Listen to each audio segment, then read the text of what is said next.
Tewksbury, Massachusetts in the mid-90s was a great place to be a kid. Main Street alone was chock full of kid-friendly activities. There was an enormous outside go-kart track with a huge arcade full of the best games from the 80s and 90s. I remember spending hours playing the alligator version of Whack-A-Mole. I loved the sound they made when you hit them. Then, just down the street was Toontown. It wasn't anything special, just a typical 90s music store, but they had that cute little dog with the bandana who showed up in every commercial. Though I've long since forgotten the little guy's name, he was really cute, and whenever I'd go in to buy a new cassette, he'd be right there to greet me at the door. Out of all the places I went to as a kid, Funland was by far the greatest. They had their own go-kart track, a small one for the little kids and a larger one for the bigger kids. It wasn't as big or as fancy as the one down the street, but it was still fun. There were batting cages too, lots of them. It even had a small arcade, mostly filled with pinball machines, Pac-Man, and the always popular Simpsons arcade game. You can never go wrong with that one. But the best thing about Funland was the mini golf course. It was the only one in the area at the time, and in the eyes of a 10-year-old kid, this place was huge.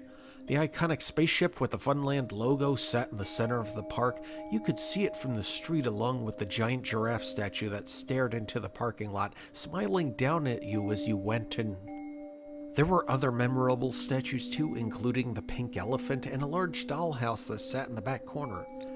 But the greatest part of the entire park was the 18th hole. On the outside, it just looked like a silly outhouse, but if you got a hole-in-one, not only did you get a free game, but the outhouse door would swing open and you could hear the sound of a toilet flushing, along with the hiss of hydraulics that moved the animatronic inside. It was a funny-looking dog wearing overalls with one strap hanging down off his shoulder, as if he had just pulled them up. His eyes would blink, his jaw would move, and his arm would rise as he scolded you for disturbing him. "Hey, what do you think you're doing? Get out of here!" And then the door would close, and your friends would have a good laugh before you left. Every time I went there, I couldn't wait to see that dog. Like all things from childhood, the fun of Main Street slowly faded away. I think the go-kart track and arcade went first, sitting abandoned for years before being turned into a daycare center. They kept the track though, I don't know why. So it just started to sit in the back with one or two remaining go-karts frozen in time. Then the Toontown went out of business, unable to keep up with bigger music chains like Newberry Comics and FYE. I imagine that cute little dog is to be dead by now. The last to go, of course, was Funland. It was painful to see it start to rot and decay in its last few years of life. The paint on the animal statues faded, the eyes of the giraffe looking sadly out into the empty parking lot as less and less visitors came to see it. When the park officially closed, I was heartbroken. I used to drive by on my way to work, watching it slowly rot away. The elephant eventually tipped over on its side, the chain around its huge stump of a foot that had been keeping it latched to the ground, now visible and exposed. The doors and windows of the dollhouse were broken and shattered as if it were a real abandoned house. The outhouse door remained closed, the wood cracking with age. I could only imagine what the poor animatronic dog inside looked like. Eventually, nature reclaimed the once thriving park, and I could no longer see into it. All that remained visible was the head of the giraffe peeking over the rusted fence. Curiosity got the best of me, though, so I gathered my two friends, Kevin and Zack, one night, and we decided to break in and reminisce about our childhood. As we walked up to the high barbed wire-topped fence, I looked up at the giraffe.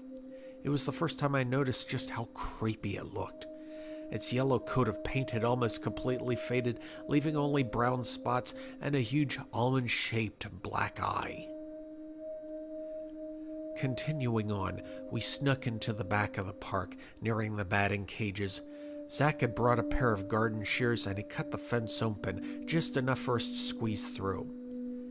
As I entered the park for the first time in what must have been over a decade, I looked around in complete awe. I was so excited. Everything was just how I remembered it. The go-karts were still on the tracks, the batting cages still had balls in them, but the arcade was all boarded up, and the mini golf course was covered with trees, and it was all damp with overflow from the nearby swamp. I sighed. I was saddened by the sight of what had once been a happy and magical place for my childhood, but seeing it all again made my body shiver in excitement. So did the creepy feeling the old park gave off at night. I never really noticed it until then. We went through the course in order, starting at the first hole. There was nothing special, just the usual challenging mounds of fake grass, now moist with the rain. The swamp hadn't reached that far yet. As we continued, we walked past the pink elephant, now a shade of ghostly white. He lay on his side, eyes staring vacantly out into the park, as if he had just expired. I ran my fingers over his massive head before moving on. The dollhouse was the next memorable thing we came across. It looked like a miniature haunted house. I half expected the broken doors and windows to be boarded up like the arcade was, but you could still see inside. The little pieces of furniture were all toppled over and spilled out onto the ground. This was the part of the park where the swamp had begun to creep in. The smell wasn't as bad as I thought it would be. I grew up in Tewksbury, which was covered with swamps, but we couldn't reach the entire back section unless we wanted to wade through the disgusting water. Our only choice was to head straight to the 18th hole. Finally, the part of the park I wanted to see the most. More than anything, I wanted to see that dog again. It was half nostalgia and half an excited sort of fear of what it would look like. Was it even still there? Was it in good condition, preserved by the outhouse? Or was it, like everything else in the park, sad and neglected after all this time? I couldn't wait to find out. "Did you bring it?" I asked Kevin. He nodded and handed me one of his dad's golf balls. I held it in my hand, sighing deeply as I ran my thumb over the grooves. I stepped up to the outhouse and peered underneath. I knew where the hole would be. There was a sudden flash of light, temporarily blinding me.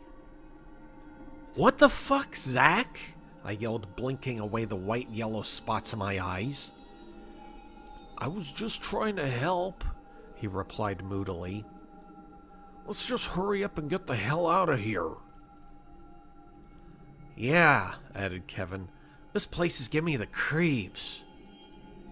"Not until I see him," I snapped. I'm sure I must have just sounded crazy. I was talking about the dog as if it were a person.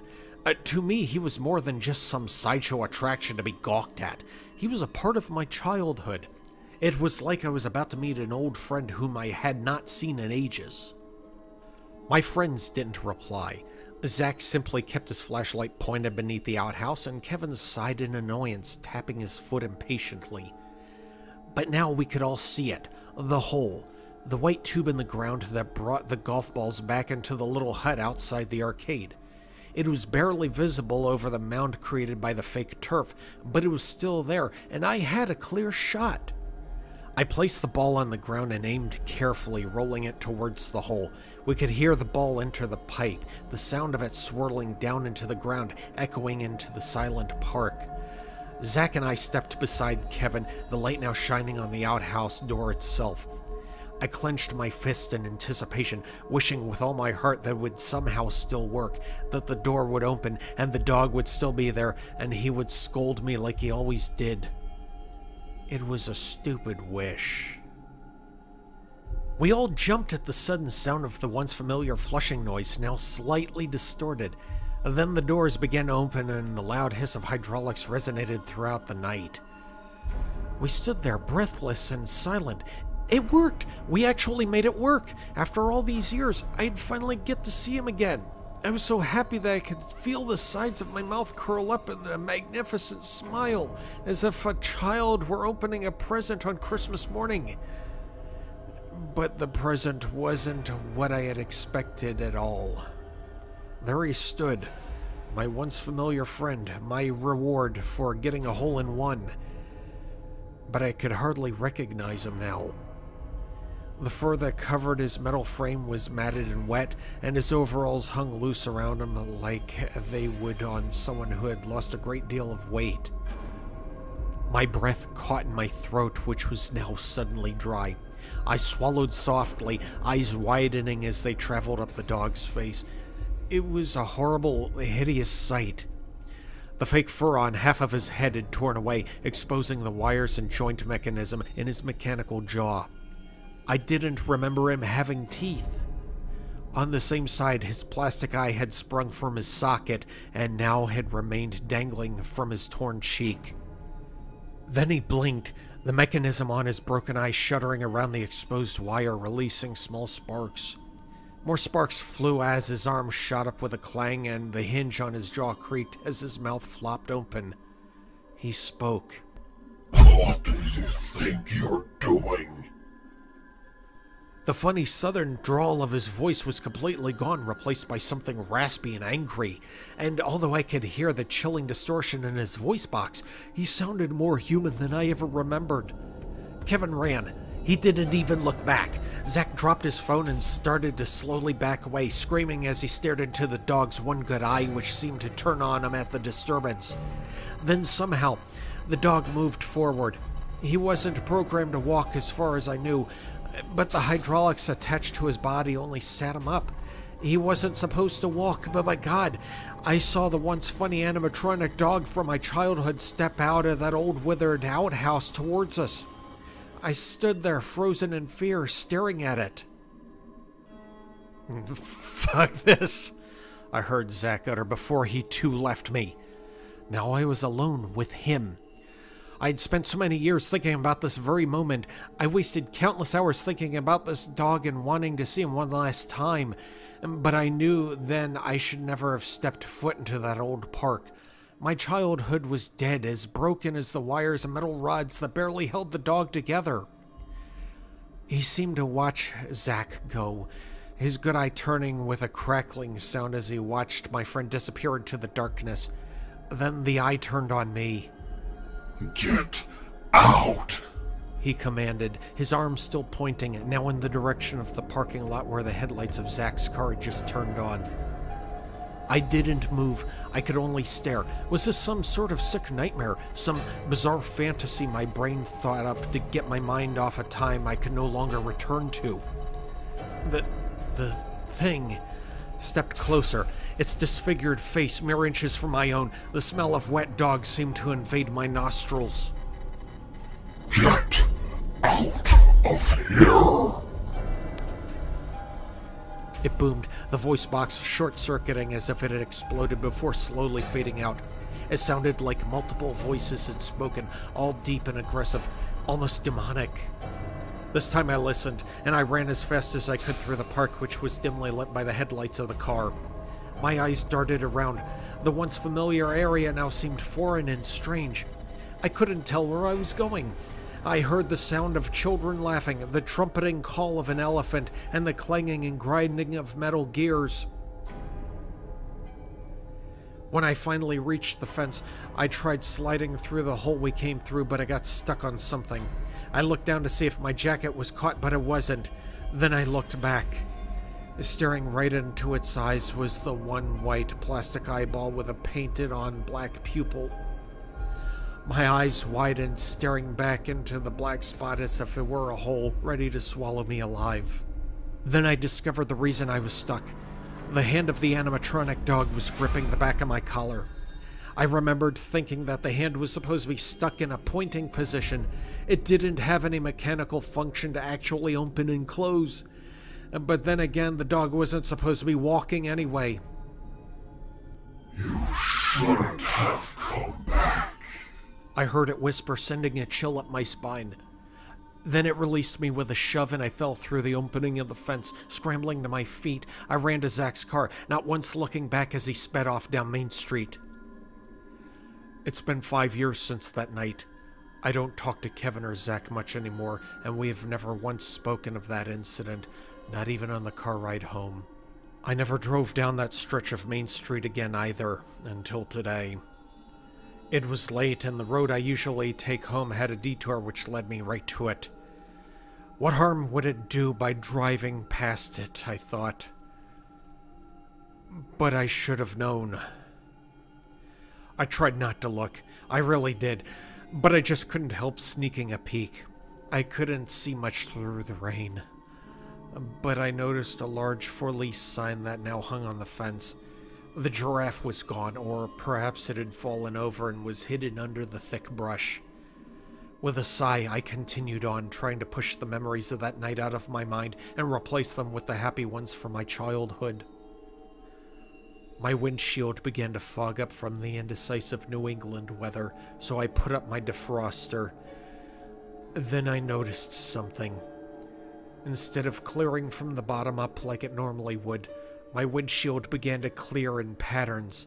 It had formed words. I stared at them, hoping, with all hope, that it was just a fluke or a figment of my imagination. But the message was clear. Don't come back. When the police asked what caused me to crash into the pole just outside the abandoned park, all I could do was wrap the blanket they gave me tightly around myself as I stared back toward the bushes and trees that concealed the location of the 18th hole. Dog was all I could tell them. It was that dog.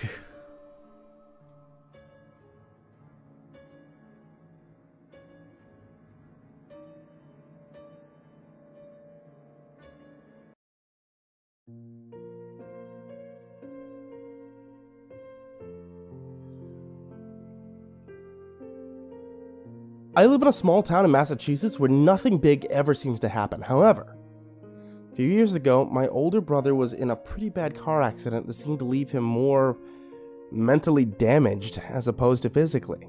Our parents ended up putting him in the local psychiatric hospital, Tewksbury State Hospital. My family has never talked about it much. I was too young to understand what exactly was going on at the time. All I knew was one day my brother was perfectly fine, and then the next, he was up at that creepy rundown place they call a hospital. I didn't even know it existed until then, and I've lived here my whole life. The incident happened when I was a freshman. It had been raining out, and my brother was driving on Main Street. He hit a pole in front of our local Domino's Pizza, but from what I've heard here and there, from whispered conversations between my mom and dad, and stories from the upperclassmen, the accident had something to do with this abandoned park right next to the Domino's, across the street from the country club. Now, it used to be a mini golf course called Funland. I never even glanced at the place more than once or twice. All I ever saw were trees and a fence. But recently, I noticed some of the trees had been cut down, and I could actually see into the park for the first time. What could be in there that did so much damage to my brother? I needed to find out. My friend Matt knows more about the park than anyone else I know. He's really into creepy abandoned places. His girlfriend Jenny had been taking pictures since her first art class. She likes going to these random places and taking photos. The old Funland Park had been on their list of places to explore for a while now.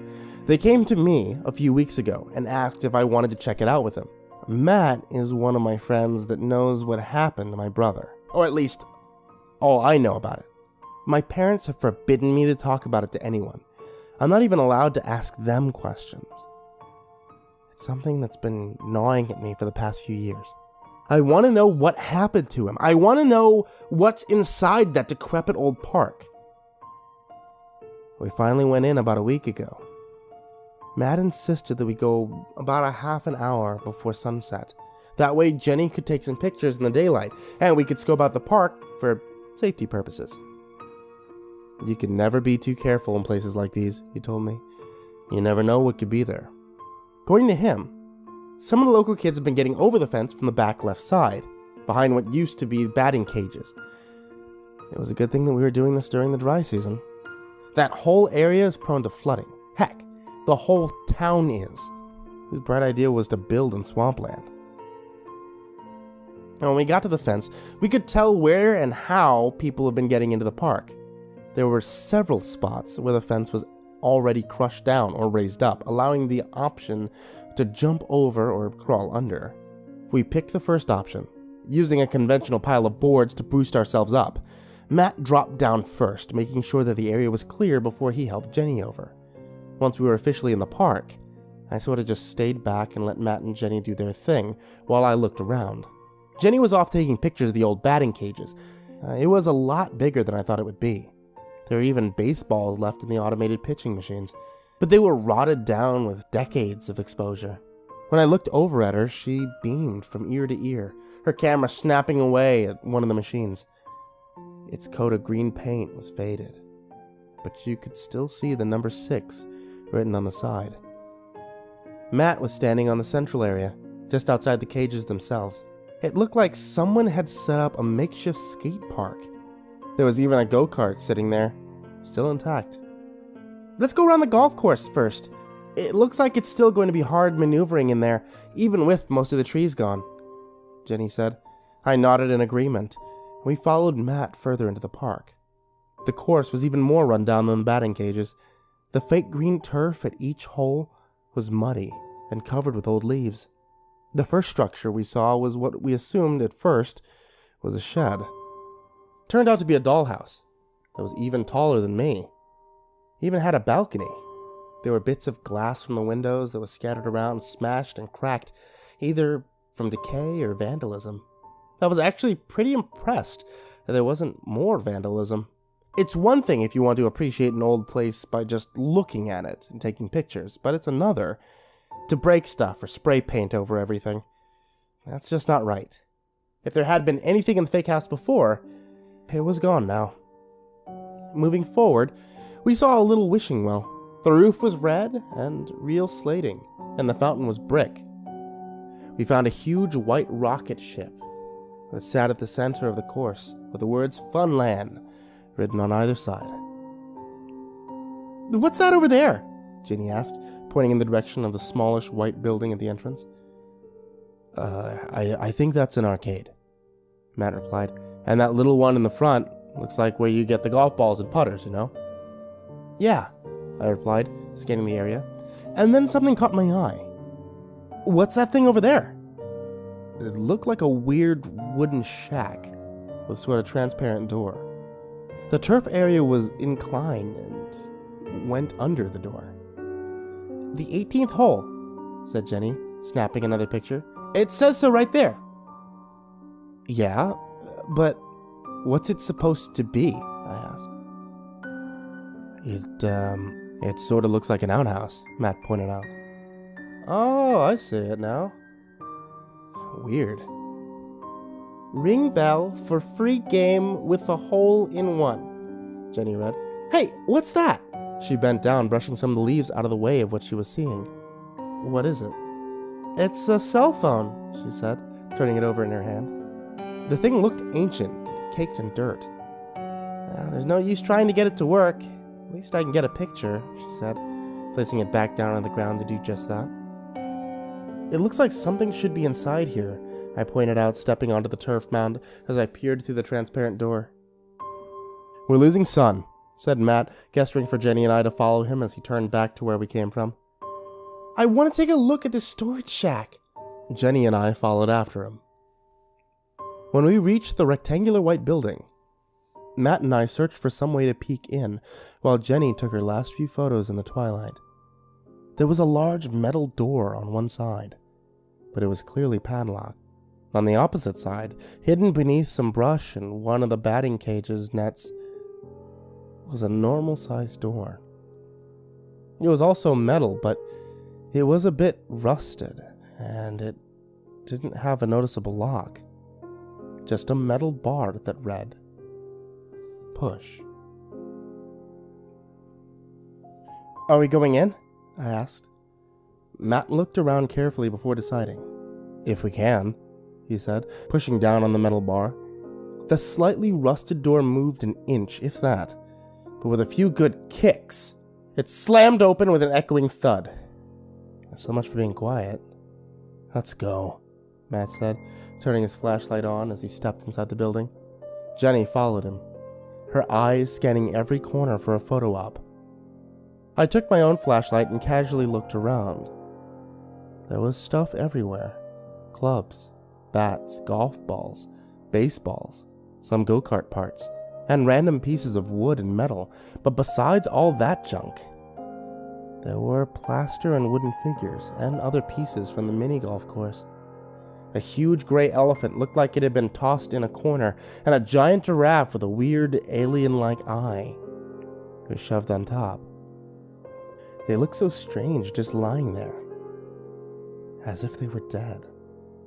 I almost turned back, feeling a little creeped out, to be honest, and then something else caught my eye. To me, it looked like an old mascot costume or some sort, but then I noticed the wires coming out of it, as well as the glint of metal limbs. I stepped close and shined my flashlight right on it. I couldn't even tell what animal it was supposed to be. The fake fur was just too ratty. The wiring and metal that made the arms and legs were exposed, here and there, where the fur had been ripped away. The head of the thing was still oddly on his shoulders, somehow making it seem more alert than the figures around it. I still couldn't tell what the thing was supposed to be, so I knelt down in front of it and shined my flashlight in its face. It was a dog. A big, goofy dog in overalls. One of its eyes was completely gone, with just wires pouring out of the socket and down its face. The other eye was in a better condition than I would have guessed. The black dot that was its pupil looked as fresh as the day that it was painted. Shining the light around, I could see the entire metal structure of the head. Only the fur on the side with the good eye remained intact. Guys! Come look at this, I called out. I found some kind of animatronic thing. I reached towards it, wanting to lift the good section of brown material up to see the whole face. I figured Jenny would love to take a picture of it. Suddenly, the eye moved. I cannot stress this enough. I saw the eye move. I let out a sharp word or two and fell back onto the ground, dropping the flashlight in the process. I watched it roll just out of my reach before I turned back to the animatronic. My eyes widened. It was standing up.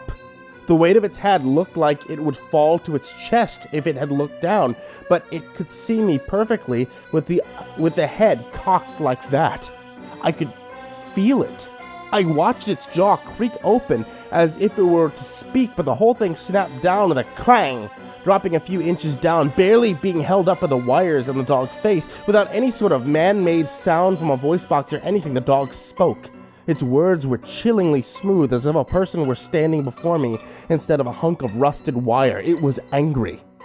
"What do you think you're doing?" it asked, taking a shaky, clanging step forward. I was too afraid to move. I was frozen, staring at the dog in terror. "Get out," it whispered, the angry tone still noticeable in its voice. "Get out of here, now." The now was slightly deeper, almost demonic. "Where are you?" I heard Matt call out. "You're supposed to keep your flashlight on." I turned my head to call out to him, but no words formed. I heard the animatronic's eye move in the same direction before it once again peered down at me, regaining my attention. We stared soundlessly at one another until Matt spoke again. "I found your flashlight," he said, having picked it up from the ground just a few feet away, scanning one side of the room with it, having passed his back to Jenny. And then I was blinded as one of the beams of light turned right at the animatronic. It looked even more terrifying standing up. Then I heard Jenny scream. "What is that? Why? How did it just move?" I heard the shutter on her camera and watched the flash light up the dog's face even more. She gasped as the camera fell on the ground with a thud. "Matt, we have to go, now!" "Come on!" shouted Matt. "Get out! Both of you, let's get out of here!" I clambered to my feet at his voice, only being stopped just before I turned to leave. One of the arms of the animatronic shot out, the cold metal hand wrapping around my throat in a vice-like grip. I couldn't breathe. I stared astonishingly into the one good eye of the thing, trying to pry the sharp metal fingers off. I winced, feeling them pierce into my flesh. Growing weak from the pain and the lack of oxygen, I hung limp in the dog's clutches. My eyes never left his until I felt myself fly across the room and smash against the wall before everything went black. When I regained consciousness, I was lying on my back in the parking lot beside Matt's car. "Oh, you're awake!" Jenny said tearfully. Looking into her face, I could tell she'd been crying. "Get in the car! Get in the car!" I could hear Matt yelling. Jenny tried to help me up, but she couldn't muster the strength, and I couldn't manage to move. I'm not sure if it was from the pain or the shock. Matt shooed Jenny away and pulled me into the back seat. He and Jenny got in. Soon after, we peeled out of there as Matt's foot hit the pedal. They took me to the hospital and said that I fell while skateboarding and rolled down a hill. It was totally plausible. I skateboarded the park almost once a week, and the hill they were referring to was a man-made rocky hill. Both my parents and the hospital believed the story, so the three of us could at least feel some relief. After that, the three of us became very withdrawn, at school and at home. I want someone to talk to you about this so badly that's why I'm writing this. Maybe in some weird way it will actually help, but I have to be quiet about it. I can't tell anyone what happened there. None of us can. If we do, our parents will just put us away. Like they did my brother.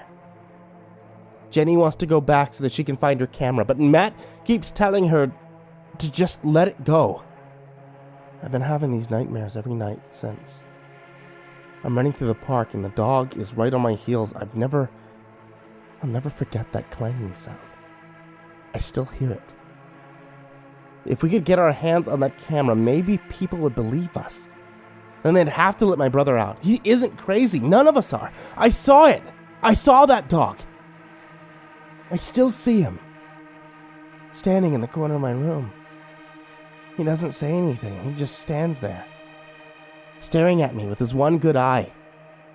I've considered trying to take his picture one more time, but he won't let me. I can fight him off eventually. I know I can. I'm stronger now. I can get my brother out of that place. I'll find the proof. I just need to get away from this dog. I should have never set foot in that old park.